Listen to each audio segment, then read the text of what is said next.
Halil pronalazi Zeynep kako leži pored jednog drveta i prilazi da joj pomogne. On joj dodiruje vrat kako bi video da li ima puls i na svu sreću ima. Zeynep se budi i vidi Halila kako je drži u naručju. On je pita da li je dobro, a Zeynep mu objašnjava da je sela na konja i ne sjeća se kako je završila ovdje. Nakon što dođe malo sebi, Zeynep govori Halilu kako je htjela da pobegne od svega, ali Halil joj tada govori da je sve u redu i da mu je Selma rekla sve šta se desilo i to da je Zeynep nevina. Zeynep tada prolaze misli kroz glavu da ovaj čovjek njoj ništa ne vjeruje, te da mora slušati reči drugih da bi poverovao. Zeynep ga pita da li će sada uspostaviti dogovor sa Orhanom, a Halil odgovara da neće. Zeynep mu govori da se njena porodica godinu dana mučila kako bi skupila sve te namirnice i da nije lepo da ih on sada baci tek tako. Halil govori da neće ništa baciti i da to nije njegov plan.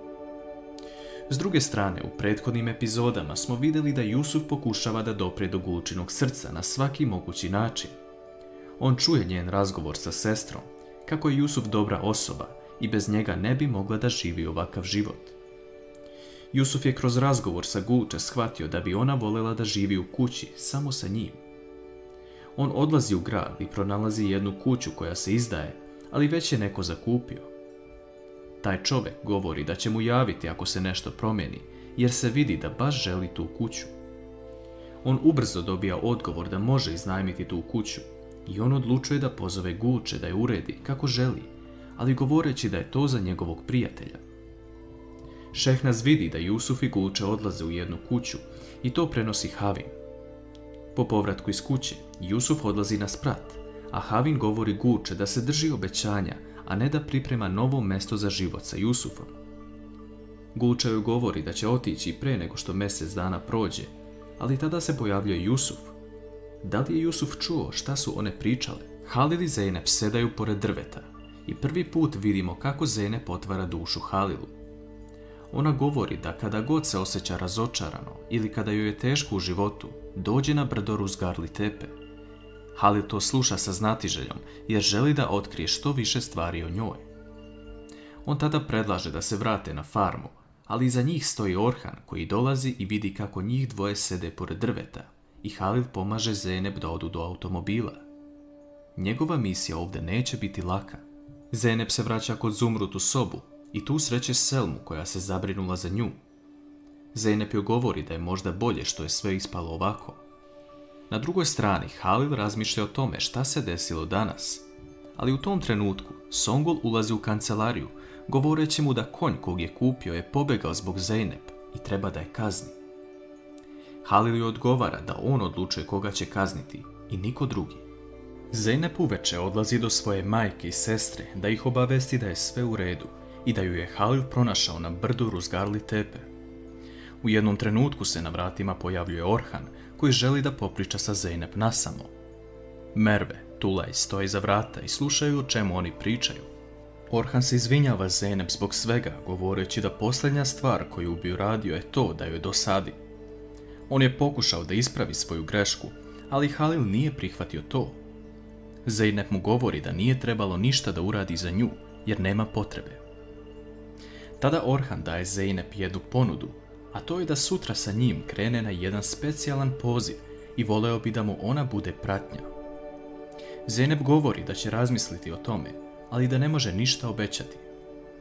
Sve to vidi Songul, koja se nada da će Orhan uzeti Zeynep i odvesti iz vile. Kasnije uveče, Zeynep odlazi u Zumrutinu sobu i govori Selmi da joj je Orhan ponudio poziv na specijalni skup sutra, ali da joj se ne ide.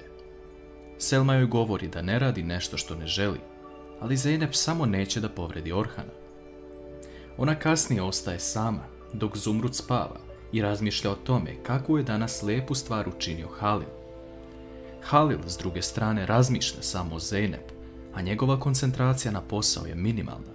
Sutradan ujutru, Zeynep donosi kafu Erenu i Halilu, ali pre nego što uđe u kancelariju, ona čuje da je Halil odlučio da sve namirnice da osobama kojima je to potrebno u selu.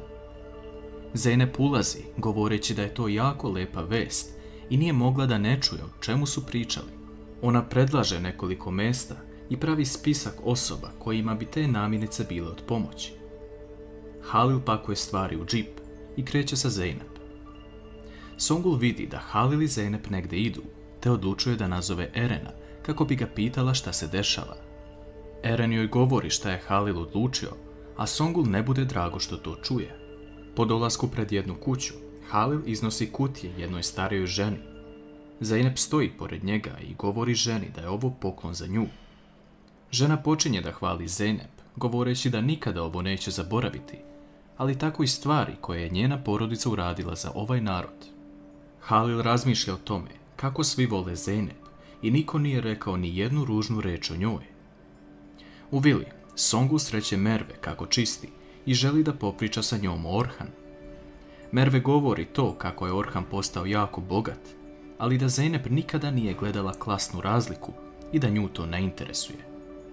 Također Merve navodi da misli da Orhan još uvijek nešto osjeća prema Zeynep, a Songul će ovu situaciju iskoristiti protiv Halila. S druge strane, Hakan još uvijek prati Jusufa i Gulče. On vidi da se njih dvoje čak useljavaju u novu kuću i to prenosi ocu. Otac mu govori da ih prati, ali da ga niko ne otkrije. Ubrzo nakon toga, na uglu se pojavljuje Feriha, koja slučajno prolazi i pita Hakana kako je, pošto vidi da je u žurbi.